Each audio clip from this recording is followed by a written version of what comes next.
कृष्णा, राधे राधे। आप सभी का गीता क्लास में बहुत बहुत स्वागत है। आज हमारी स्पेशल क्लास होगी जिसमें कि हम पुरुषोत्तम मास अधिक मास के विषय में जानने का प्रयास करेंगे। ओम अज्ञानतिमिरन्धस्य ज्ञानञ्जनशलाकया चक्षुरुन्मिलितं येन तस्मै श्रीगुरुवे नमः। गुरुवे गौरचन्द्राय राधिकायै तदालय कृष्णाय कृष्णभक्ताय तद्भक्ताय नमो नमः। नमो विष्णुपादाय राधिकाय प्रियात्मने श्रीमद्भक्तिवेदान्त नारायणीति नामिने। श्री कृष्ण लीला कथने सुदाक्षं औदार्य माधुर्य गुणक्षुप्तं वरं वरेण्यं पुरुषं महन्तं नारायणं तं शिरसा नमामि। श्री चैतन्य मनोभीष्टं स्थापितं येन भूतले स्वयं रूपः कदा मह्यं ददाति स्वपदान्तिकम्। आजानुलम्बितभुजो कनकावदातो सकितनतपित्रो कमलायताक्षो विश्वम्भरो द्विजवरो युगधरं पालो वन्दे जगत्प्रियकरो करुणावतारो। नमो महावदन्याय कृष्णप्रेमप्रदायते कृष्णाय कृष्णचैतन्यनाम्ने गौरविषे नमो।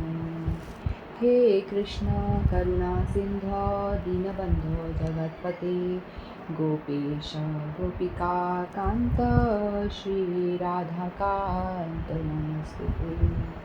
तत्कांचन गौरांगी राधे वृंदावनेश्वरी वृषभानुसुत देवी प्रणमामि हरिप्रिये।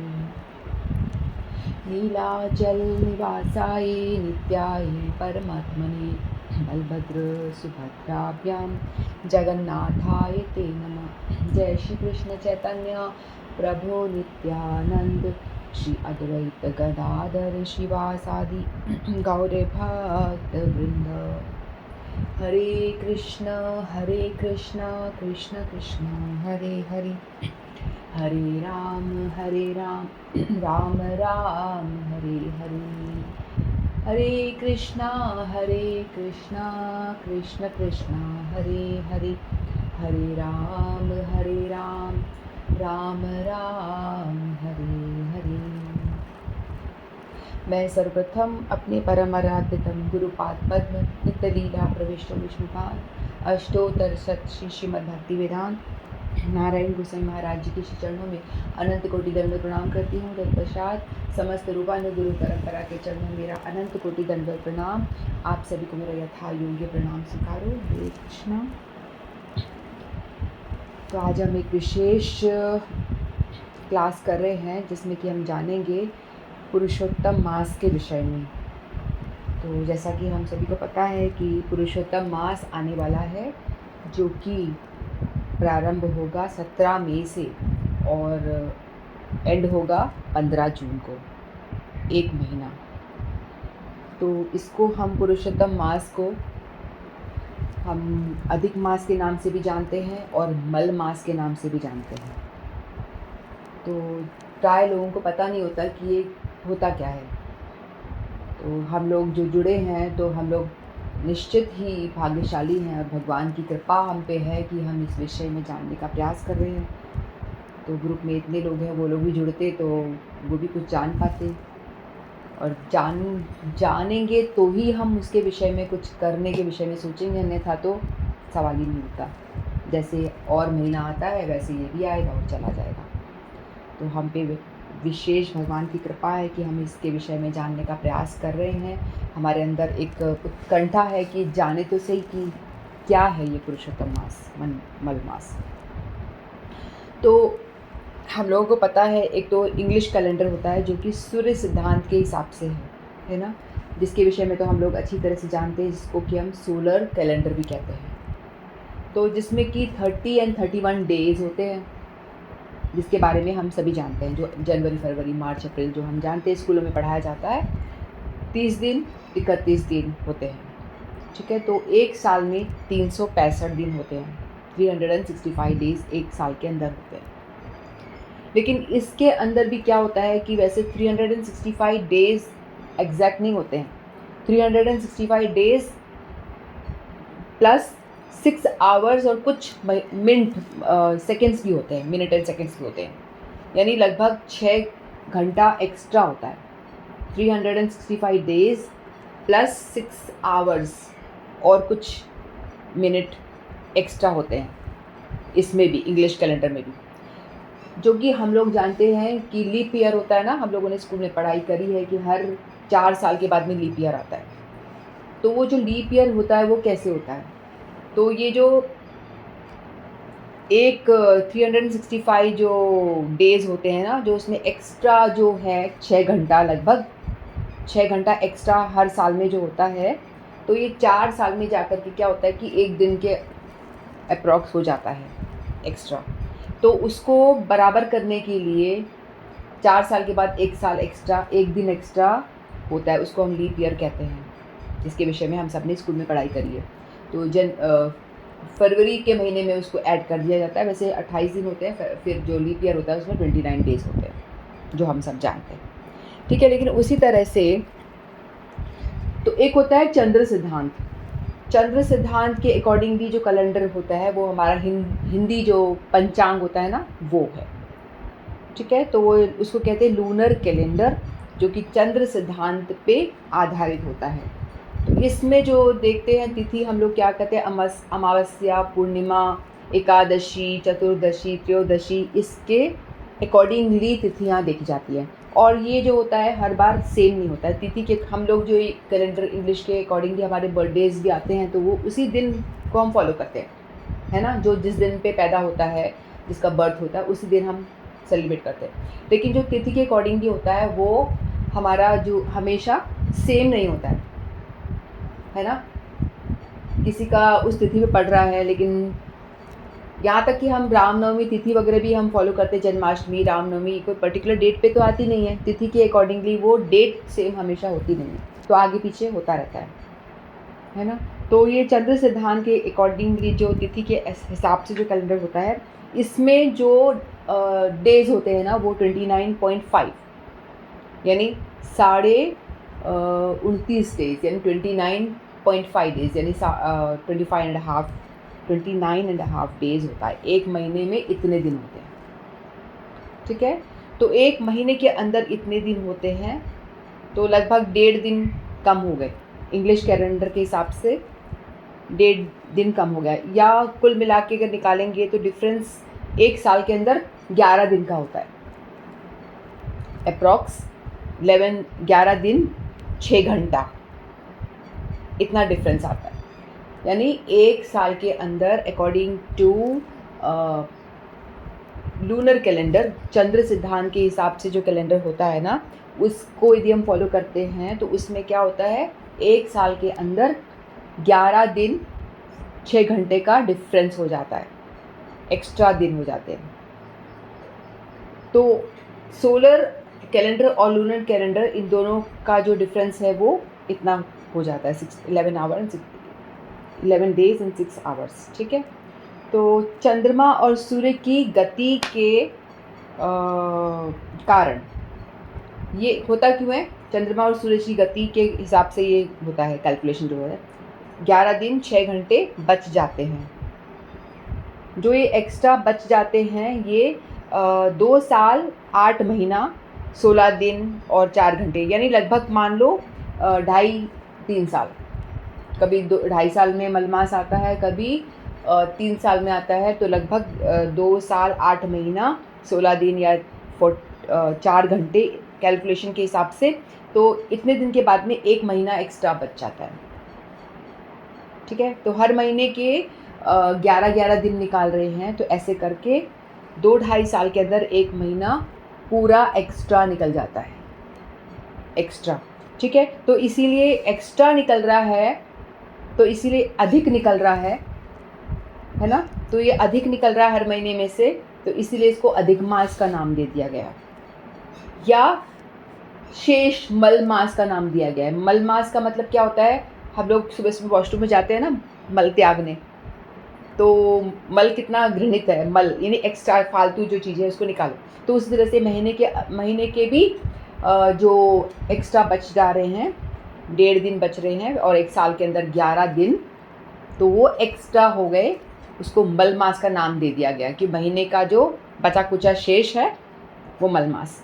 तो इस तरह से इसको एक्स्ट्रा बनाया गया है। क्यों बनाया गया है? यदि ऐसा नहीं करते तो क्या होता, जो कैलकुलेशन होती है ना वो गड़बड़ हो जाती है। यदि एक्स्ट्रा महीना निकाल के बैलेंस नहीं करेंगे तो हमारा जो ये विज्ञान है ना, हिंदू धर्म का विज्ञान, ये सब बहुत ही साइंटिफिक रीज़न है इसके पीछे, ऐसा करने के पीछे। जिससे क्या होगा, जैसे भी होली आती है, होली दिवाली जिस महीने में आ रही है वो उस महीने में नहीं आएगी। दिवाली विंटर्स में आ रही है तो क्या होगा, दिवाली अगर ऐसा नहीं करेंगे तो दिवाली फिर गर्मी में आ जाएगी, और जो होली गर्मी के स्टार्टिंग में आती है वो विंटर में आ जाएगी। तो जो त्यौहार है ना उलट पुलट हो जाएंगे, कोई कभी भी आ रहा है कभी भी जा रहा है। ऐसा नहीं है कि एक प्रॉपर ऋतु में ही वो त्यौहार हम मनाते हैं ना, वैसा नहीं होगा। तो इस चीज़ को बैलेंस करने के लिए, इस चीज़ को सेटल करने के लिए ये तरीका अपनाया गया, जिससे कि एक एक्स्ट्रा महीना हो जाएगा, जिससे कि वो सारा जो है कैलकुलेशन इक्वल हो जाएगा। ठीक है। तो ये जो मल मास होता है ना, बाकी जो महीने होते हैं वो पूर्णिमा से पूर्णिमा तक होते हैं, पूर्णिमा से स्टार्ट होते हैं और पूर्णिमा को ख़त्म होते हैं। लेकिन मल मास जो है ये, इसमें बीच में पूर्णिमा नहीं आती, अमावस्या से अमावस्या तक की है, अमावस्या से अमावस्या तक इसकी गिनती होती है। तो इसीलिए कहा जाता है कि इसमें तो मतलब उजाला नहीं आता है, चंद्रमा की चांदनी नहीं है, तो इसलिए अमावस्या रहती है। तो इस मतलब ये इस महीने को, और ये शेष जो रिमेन महीनों का रिमेन से बना हुआ है, तो ये मल मास कह दो इसको।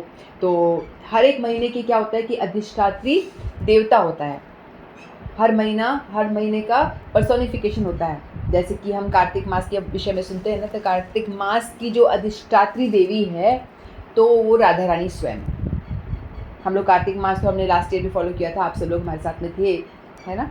तो कार्तिक मास की अधिष्ठात्री देवी श्रीमती राधा रानी स्वयं है, और उसी तरह से हर एक महीने के अधिष्ठात्री देवी देवता होते हैं। तो जो मल मास की देवी है ना, वो एक मल मास की देवी है।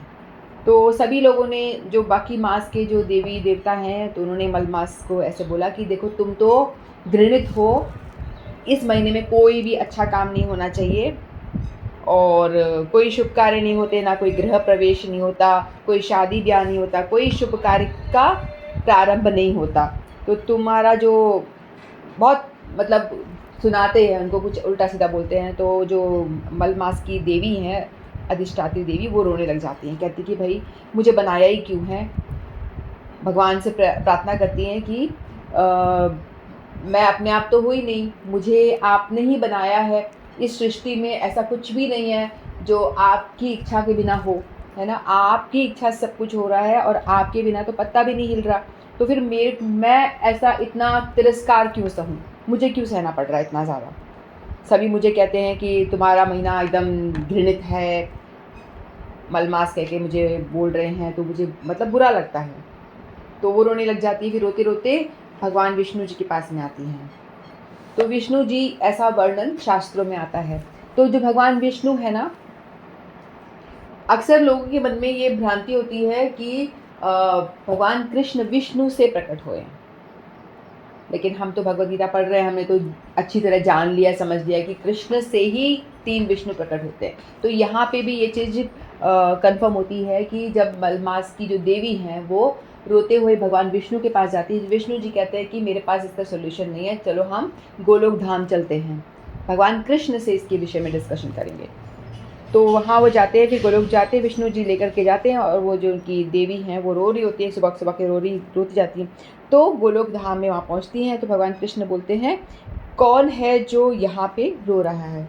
मेरे गोलोक धाम में तो कोई रोता ही नहीं, यहाँ तो मतलब आनंद ही आनंद है, यहाँ क्यों कोई रो रहा है? तो जब वो देखते हैं कि वो देवी रो रही है सुबह सुबह के, तो बोलते कि देवी तुम्हें क्या परेशानी है? तो बताती हैं कि आप ही ने तो बनाया है, और सभी मेरे को उल्टा सीधा बोलते हैं, मुझे बहुत ही घृणित तरीके से देखते हैं, और गलत व्यवहार मेरे साथ भेदभाव होता है, तो मुझे बिल्कुल अच्छा नहीं लगता। मेरा क्या कसूर इसमें? सब सृष्टि बनाने वाले आप हो, और महीनों को बनाने वाले भी आप हो, तो मेरा इसमें क्या कसूर जो मैं इतना सह रही हूँ। तो भगवान ने कहा कि देवी तुम दुखी मत हो, तुम मेरी शरणागत आई हो, तुमने मेरे मेरे मेरे पास आके अपना दुखड़ा रोया है, तो मैं तुम्हारे दुखों का निवारण अवश्य करूँगा। वैसे ही भगवान कहते हैं ना, जो मेरे पास आता है तो मैं उसको अपना लेता हूँ। कोई भी मेरे शरणागत होता है तो मैं उसको नहीं त्यागता, ऐसा भगवान कहते हैं। तो भगवान को बहुत अच्छा लगता है कि तुम्हें कोई परेशानी भी है तो तुम किसी और के पास मत जाओ, मुझे ही आके बताओ। मांगना भी है तो मुझसे ही मांगो, कुछ भी तुम्हारी डिमांड है, डिज़ायर है, तो भी तुम मेरे पास ही आओ, मुझसे ही मांगो। तो भगवान प्रसन्न होते हैं कि भाई ठीक है, कम से कम मुझे अपना समझती हो तभी तो मुझसे मांग रही हो, है ना। हम लोग मांगते भी तो उसी से ही हैं जिसको हम अपना समझते हैं।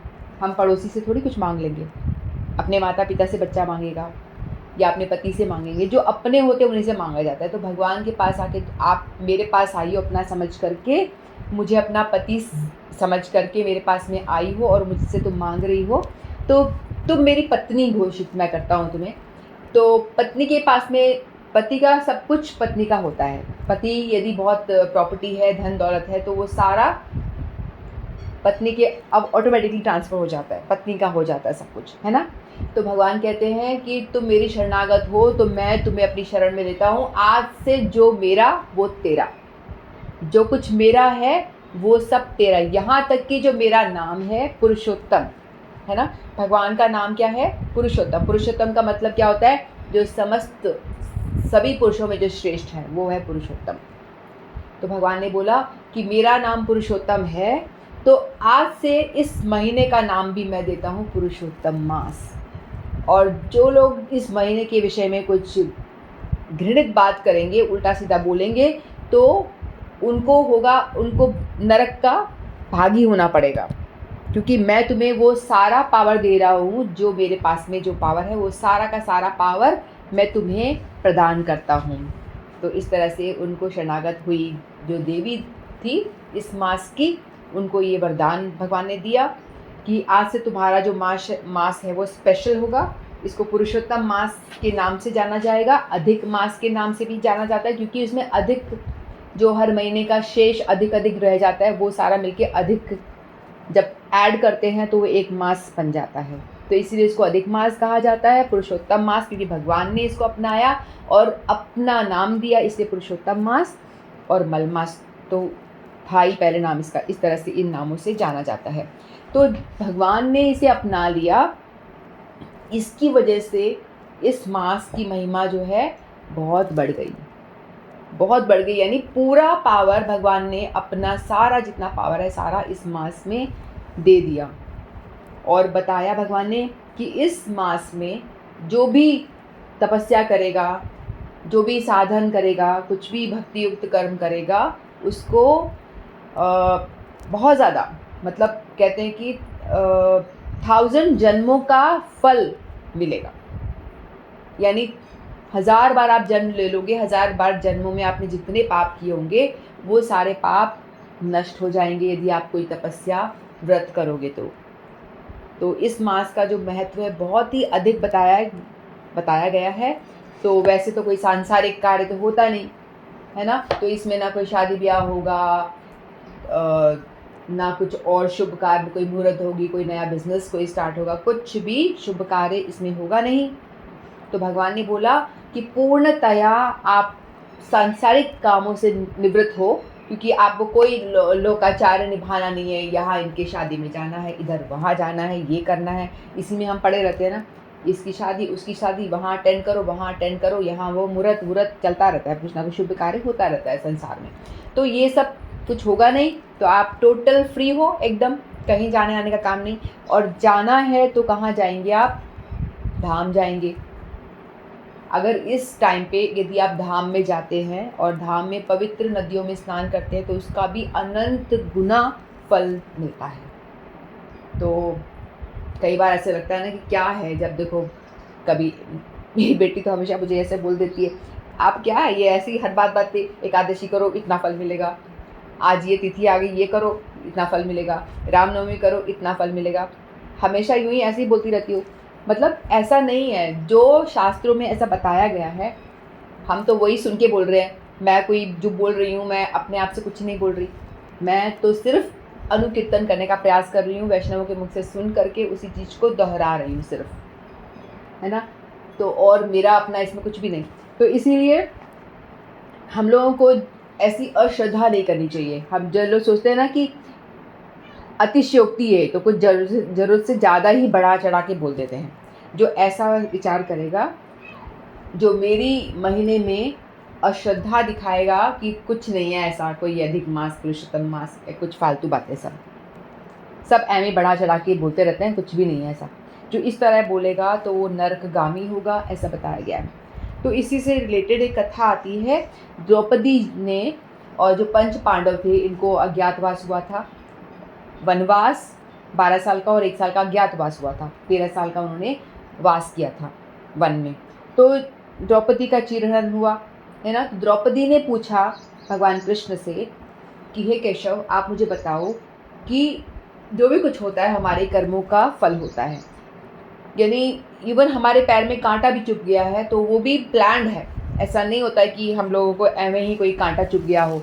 इवन हम कुछ काम कर रहे हैं, लाइट चली गई है, हम परेशान हो गए, गर्मी लग रही है, ये सब भी प्लान होता है। हमारे कर्मों के अकॉर्डिंगली भगवान ने ये हमारे एक एक गतिविधियों का हिसाब रखा हुआ है। परमात्मा स्वरूप में जो अंदर बैठे हैं, इवन हम लिखते लिखते कभी हो रहा है, हम लिख रहे हैं और पेन की इंक ख़त्म हो गई और हमें कष्ट भोगना पड़ रहा है, अरे भाई कैसे लिखे। तो ये सब भी छोटी छोटी चीज़ भी जो हम भोगते हैं ना, ये सारा भी हमारे कर्मों का ही फल होता है, सभी कुछ। तो इसीलिए कहते हैं ना, कर्म का जो बहुत ही गहना कर्मणो गति हमने पढ़ा था ना, अकर्मणो कर्मश्च गहना कर्मणो गति, जो श्लोक हमने याद किया था। तो ये कर्म का फंडा जो है बहुत ही गहन है, बहुत ही गहन है, दुष्कर है, समझना बहुत मुश्किल है, डिफ़िकल्ट है इसको। तो भगवान कहते हैं कि हे द्रौपदी, तुम्हारे साथ ऐसा क्यों हुआ, मैं बताता हूँ। पूर्व जन्म में, इससे पहले जन्म में तुम एक ऋषि थे जिसका नाम था मेधावी नामक ऋषि की आप पुत्री थी, और आप सर्वगुण संपन्न बहुत सुंदर पुत्री थी आप। और जो आप तुम्हारे पिताजी थे ना, वो बहुत ही तेजस्वी ऋषि थे। वो हमेशा अपनी साधना में ही लगे रहते थे, संसार की चिंता उन्हें कुछ होती नहीं थी। तो इस चक्कर में ही क्या हुआ, वो अपना तपस्या साधना इसी में लगे रहे और आपकी शादी भी नहीं हो पाई। और उस टाइम पे, और उससे पहले ही वो अपने गोलोक धाम चले गए, अपना पूरा करके लीला गोलोक धाम को चले गए। तो इस बीच क्या हुआ, और आप अकेली पड़ गई और कोई था नहीं आपके साथ में। तो इस समय आप बहुत परेशान होगी कि अब मैं क्या करूं। तो उस समय क्या हुआ, तो आपने क्या करा, बहुत तपस्या करी। द्रौपदी ने बहुत बड़ी तपस्या करी, और तपस्या करने के बाद में उन्होंने भगवान को प्रसन्न किया। और फिर उनको प्रसन्न करा नहीं, उससे पहले क्या होता है कि एक बार जो दुर्वासा ऋषि है ना, वो आते हैं, वो उनके घर पे आते हैं। वो जो मेधावी ऋषि थे उनके फ्रेंड होते हैं, अच्छे दोस्त होते हैं दोनों। तो वो कहते हैं कि आप जो हो मेरे दोस्त की पुत्री हो। तो द्रौपदी जो उस टाइम पे उस जन्म में जो उनकी पुत्री थी, वो कहती है कि देखो मेरे पिताजी चले गए हैं और मैं क्या करूं ऐसा कि मेरे पाप कट जाएं और मेरी शादी हो जाए। मैं चाहती हूँ कि मेरा ब्याह भी हो जाए, तो क्योंकि कोई तो सहारा चाहिए ना, कोई भी नहीं है तो शादी हो जाएगी तो कम से कम कोई साथ में होगा। तो दुर्वासा ऋषि कहते हैं कि आप है ना, ये पुरुषोत्तम मास का व्रत करो। तो पुरुषोत्तम मास आने वाला है, अधिक मास, इसका व्रत करो, इसका बहुत फल है। तो द्रौपदी को शक हो गया, कहती कि मैं नहीं मानती इसमें कोई ऐसी कोई बात है। तो उन्होंने बताया तो दुर्वासा ऋषि तो बहुत क्रोधित हो गए, कहते कि तुम मेरी बातों को काट रही हो, अश्रद्धा दिखा रही हो। तो बहुत क्रोधित हो जाते हैं, बोलते हैं कि श्राप तो मैं तुम्हें दूंगा नहीं, क्योंकि तुम ऑलरेडी बहुत परेशान हो और तुम मेरे जो प्रिय मित्र थे उसकी पुत्री हो, तो ठीक है, लेकिन बहुत क्रोधित होकर वो चले जाते हैं। लेकिन तुम्हें इस जन्म में तो मैं तुम्हें श्राप नहीं दे रहा, लेकिन अगले जन्म में तुम्हें इसका कर्म का फल तुम्हें अवश्य ही भोगना पड़ेगा, ऐसा बोल के वो चले जाते हैं दुर्वासा ऋषि। उनको सबको पता है कितना वो क्रोधित हो जाते हैं वो, है ना। तो वो चले जाते हैं। उसके बाद में द्रौपदी तपस्या करने जाती हैं, शिव जी को प्रसन्न करती हैं। शिव जी या ब्रह्मा जी किसी को प्रसन्न करती है, ब्रह्मा जी को। तो प्रसन्न करके वो जब ऐसे ही प्रसन्न होते हैं तो कहते हैं बताओ, तो कहते हैं कि मैं चाहती हूँ कि मेरा विवाह हो जाए और मेरा पति बहुत बलवान हो, मेरा पति बहुत धनुर्धर हो, मेरा पति हर बार मेरा पति ऐसे ऐसे करके बोलती है। तो फिर वो कहते हैं कि ब्रह्मा जी कहते हैं कि ब्रह्मा जी शिव जी, मुझे ध्यान नहीं आ रहा, तो कहते हैं कि ठीक है, तुम्हें 5 पति मिलेंगे। आपने 5 बार बोला मेरा पति बहुत सुंदर हो, मेरा पति बहुत धनुर्धर हो, मेरा पति बहुत बलवान हो, 5 बार आपने इस तरह से बोला, तो इसलिए आपको 5 पति मिलेंगे। द्रौपदी कहती है, अरे ऐसा मैंने बिल्कुल नहीं चाहा, मैं तो चाह रही थी कि मेरा एक पति हो, उसमें सारे गुण हों। तो वो कहते हैं कि एक व्यक्ति में सारे गुण आना तो असंभव है, क्योंकि कोई भी परफेक्ट तो होता नहीं। इस भगवान कृष्ण के अलावा कोई भी परफेक्ट नहीं हो सकता। ये तुम्हें इतने सारे गुण चाहिए अपने पतियों में, तो आपको 5 व्यक्ति से शादी करनी पड़ेगी। तो द्रौपदी मना करती हैं, नहीं नहीं नहीं, ऐसा मत करो, ये तो बहुत गलत हो गया मेरे साथ में। तो कहते कि नहीं, तुमने इतनी तपस्या करी है, तो इसके बल पे तुमने जो मांगा है वो तो तुम्हें मिलेगा ही, चाहे तुमने गलत बोल दिया हो, जो भी है। लेकिन तुम्हें 5 पति मिलेंगे, लेकिन जो 5 पति होंगे तुम्हारे बहुत ही तेजस्वी होंगे और बहुत ही गुणवान, धार्मिक होंगे और भगवान के अच्छे भक्त होंगे। इस तरह से बोल।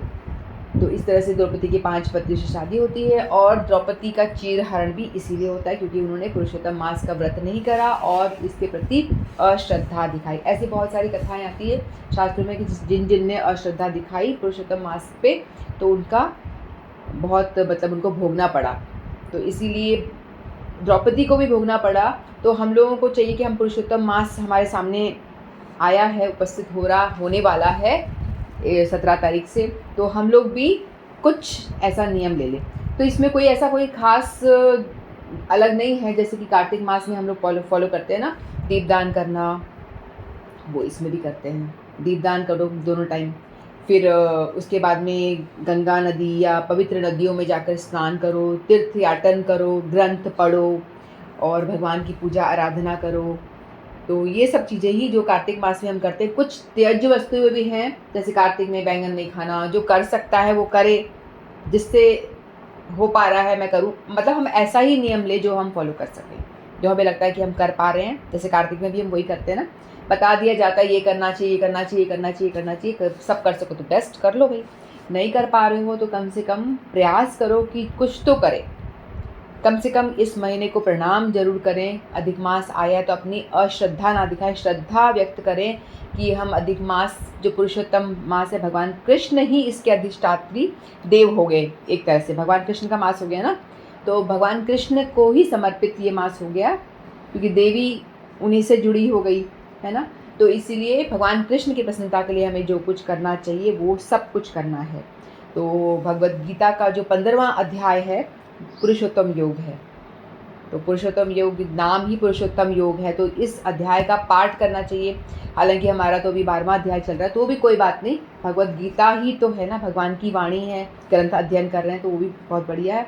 तो हम कोशिश करेंगे कि हम 15वां अध्याय का एक बार पूरे श्लोकों का रिपीटेशन एक बार अपन पूरा बोल दें, ऐसा कोशिश करते हैं, देखते हो पाता है तो।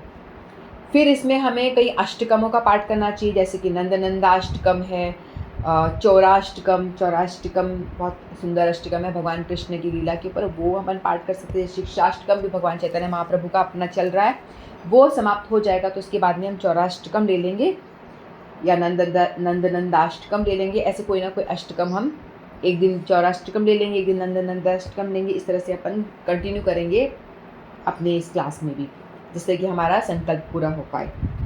और इधर उधर की फालतू बातें नहीं करनी, नो गॉसिप्स व्यर्थ की। और इस महीने में दान देने की बड़ा महत्व है। अपनी कमाई को पवित्र करना है तो हमें दान देना चाहिए। दीप दान तो करें ही करें, है ना। फिर दीप दान करने का कुछ मंत्र होता है, उसका हो सकेगा तो उच्चारण करके करें, जैसे गोवर्धनम धरम वंदे गोपालम गोप खंडिनम गोकुल आसनम ईसानम गोपिकानम। इसका जो शुद्ध है ना वो अपन शेयर कर दूँगी मैं ग्रुप में। फिर पुरुषोत्तम मास की बहुत ज़्यादा महिमा बताई गई है शास्त्रों में कि इस महीने में जो भी कुछ अपन थोड़ा बहुत भी भगवान के निमित्त करते हैं तो उसका हमें हज़ारों गुना फल मिलता है। तो जैसे कि हम लोग कह रहे हैं ना कि मैंने बताया कि मेरी बेटी कहती है कि बार बार आ जाता है, तो बार बार आ जाता है तो ये भगवान हम पे कृपा करने के लिए ही तो ये ऐसा करते हैं ना। भगवान ने ऐसा प्रबंध किया हुआ है कि भगवान चाहते हैं कि दुखालय में तुम मत पड़े रहो, यहाँ बहुत दुख है, बहुत कष्ट है, तो तुम यहाँ मत पड़े रहो, तुम्हारे रहने की जगह नहीं है, तुम मेरे बच्चे हो तो मेरे घर वापस आ जाओ, जहाँ मैं रहता हूँ वहाँ आ जाओ, जहाँ कोई दुख नहीं है, जहाँ कोई कष्ट नहीं है। तो भगवान बार बार कुछ ना कुछ तिथि के माध्यम से प्रकट होते हैं हमारे सामने कि चल ठीक है, यहाँ एकादशी कर ले, तेरे को बहुत फल मिलेगा, है ना। एकादशी की तुम नाम जप करेगा तो मैं तेरे को एक नाम का 100 गुना फल ज़्यादा दे दूँगा। फिर कहते चले जन्माष्टमी आ गई, इस दिन कर, चलो रामनवमी आ गई, इस दिन कर, कोई वैष्णवों की तिथि आ गई, इस दिन कर, फिर कार्तिक मास आ गया। तो एक तरह से देखा जाए तो भगवान कृपा करके हमें सेल ऑफ़र तो दे रहे हैं, सेल ऑफ़र तो दे रहे हैं ना कि भैया इस टाइम तू करेगा तो तेरे को इतना सा जो नॉर्मल डेज में मिलता है तेरे को इतना सारा मैं तेरे को दे दूँगा। तो तू थोड़ी सी भक्ति युक्त कुछ एक्टिविटी कर, क्योंकि इससे हम मोटिवेशन मिले कि भाई थोड़ा करेंगे तो ज़्यादा फल मिलेगा, है ना। थोड़ा पैसा खर्च करो, ज़्यादा सामान पाओ। तो इसी तरह से थोड़ा सा अपना एफ़र्ट लगाओ और उसका रिज़ल्ट बहुत सारा पाओ। तो ऐसा लालच भगवान हमें बार बार देते हैं कि इस लालच, क्योंकि हम लालची लोग हैं ना, हम लोगों को तो जब तक कुछ क्या मिलेगा, हम ये करेंगे तो बताओ क्या रिटर्न मिलेगा, ये बिज़नेस करूँगी तो इसमें कितना फल मुझे मिलेगा, तो मैं इसमें इन्वेस्ट करूँ, सोचते हैं ना 10 बार। तो उस तरह से भगवान कह रहे हैं कि तेरा जो दिमाग है ना, तोल भाव करता रहता है, कितना करूँ तो मुझे क्या मिलेगा। तो बताता हूँ कि तू तेरा बिजनेस माइंड से ही सोच ले कि तू एक नाम जप करेगा तो तुझे 1000 का फल मैं दूंगा। एक नाम जप ले, 1000 गुना तुझे फल दूंगा। तो जितना ज़्यादा हो सके हमें नाम जप करना चाहिए। तो इस मास में हमें जितना हो सके, हम क्या कर सकते हैं, प्रैक्टिकल बातें, नाम जप को बढ़ा दें हम लोग, है ना। जितना हम कर रहे थे उससे ज़्यादा करने का प्रयास करें, जितना हम कर पा रहे हैं। यदि जो 16 कर रहा है वो 17-18 करे या डबल करे, अपने अपने अकॉर्डिंगली, सामर्थ्य के अकॉर्डिंगली। और जो नहीं कर रहा है बिल्कुल भी, वो करना शुरू कर दे। और जो कर रहा है, 2 कर रहा है, तो उसको बढ़ाकर जितना बढ़ा सकता है, 4, 5, 6 जितना बढ़ा सकता है उतना बढ़ाए, क्योंकि भगवान ने बताया ना, एक नाम का फल 1000 गुना। तो इस महीने हमारे पापों को यदि हमें नष्ट करना है तो बड़ा सुनहरा मौका हमारे सामने आया है। कार्तिक मास, पुरुषोत्तम मास, भगवान इसीलिए ऑफर दे देते हैं कि इस मास में थोड़ा थोड़ा करोगे तो आपके पापों का ढेर है ना, जो जल्दी जल्दी मैं उसको काटूंगा, जल्दी जल्दी कटेगा वो। तो इसीलिए हमें चाहिए कि इस मौके का फ़ायदा उठाना है, इस मास को एक साधारण मास समझ के ऐसे ही नहीं गंवा देना। क्योंकि यदि हमारे पे भगवान ने कृपा करी है, हमें भगवान ने पुरुषोत्तम मास के विषय में जन्माया है अपने माध्यम से, तो हमारे अंदर प्रेरणा दे करके ऐसा करवा रहे हैं भगवान, तो इसका हमें फ़ायदा अवश्य ही उठाना चाहिए। और कोशिश करनी चाहिए कि दूसरों को भी बताएं, अपने घर के जनों को, कि तुम भी दीपदान करो। अपना ही भला मत करो कि मेरा तो हो गया, भाड़ में जाए, मेरे बच्चे भाड़ में जाए, मेरे परिवार, नहीं भैया, हमें अपना भला करना है, साथ में अपने घर के जितने भी सदस्य हैं उनका भी भला करने के विषय में सोचना है। दीपदान हम कर रहे हैं तो अपने अपने छोटे छोटे बच्चों को बुलाओ, बेटा दीपदान कर, उनसे भी कराओ। फिर भगवान को दिखा करके फिर तुलसी जी के पास में दीपदान करके भाग दो। तुलसी जी की सेवा करनी है, तुलसी जी की परिक्रमा करनी है, उन्हें जल अर्पण करना है, ठीक है। गंगा यमुना स्नान नहीं हो पा रहा तो एक मंत्र आता है, हाथ में थोड़ा सा पानी लेके, गंगे च यमुने च गोदावरी नर्मदे सिंधु कावेरी जलेस्मिन् सन्निधिं करो, यानी उन सभी नदियों का आह्वान करते हैं। फिर उसको जल को लेकर के अपने ऊपर छिड़क दो, या उस जल को बाल्टी में नहाने वाली पानी में डाल दो। यानी हमने मानसिक तौर पे सारे नदियों के जलों को आमंत्रित करा है हमारी जो बाल्टी का जल है उसके अंदर, फिर उससे हम स्नान करें तो हमें समस्त नदियों में स्नान करने का फल अपने बाथरूम में बैठ के मिल सकता है, कहीं ना जा पाए तो। यदि हम लोग कई दफ़ा गंगा कहीं जाते हैं तो वहाँ से बॉटल में भर के ले आते हैं यमुना जी का जल, राधा कुंड का जल, उसको भी थोड़ा सा एक ड्रॉप डाल करके बाल्टी में, तो वो पूरा का पानी यमुना जल हो जाएगा, तो उससे स्नान कर सकते हैं। तो कोशिश करना है कि हमें पवित्र नदियों का स्नान घर बैठ के मानसिक तौर पे करें, नहीं जा पा रहे हैं तो मानसिक तौर पे हम सब कुछ कर सकते हैं। ऐसा नहीं है कि वृंदावन नहीं जा पा रहे तो हम क्या करें, वृंदावन को बुला लो यहीं पे, मानसिक तौर पे आप सभी कुछ कर सकते हो, ठीक है। तो इस तरह से हमें कुछ ना कुछ नियम बना करके इस पुरुषोत्तम मास का पालन करना चाहिए। कहते हैं जो पुरुषोत्तम मास का पालन करता है तो उसके हजारों जन्म के अपराध कट जाते हैं, तो इसे मास को हमें ऐसे ही नहीं गंवाना है और पुरुषोत्तम मास का पूरा फ़ायदा उठाने का प्रयास करना है। तो हम देखते हैं हम कुछ नियम जो कर पाएँ अपने अपने सेट करें अपने पर्सनल ओन के, और हमारे प्रोग्राम के नियम भी कुछ अपन मिल के सेट करते हैं जो अपन फॉलो करेंगे। ठीक है? तो बोलो पुरुषोत्तम मास की जय, अधिक मास की जय। अधिक नाम ही अधिक है तो अधिक अधिक काम करो। नाम अधिक, माला अधिक, पूजा अधिक, ग्रंथ पढ़ना अधिक। कोई ग्रंथ लेके उसको पढ़ना भी शुरू कर सकते हैं। तो कुछ भी हम ज़्यादा से ज़्यादा करने का प्रयास करें। बोलो श्री अधिक मास पुरुषोत्तम मास मलमास की जय। हरे कृष्णा। वांछा कल्पतरुभ्यश्च कृपा सिंधुभ्यश्च पतितानां पावनेभ्यो वैष्णवेभ्यो नमो नमः। हरे कृष्णा।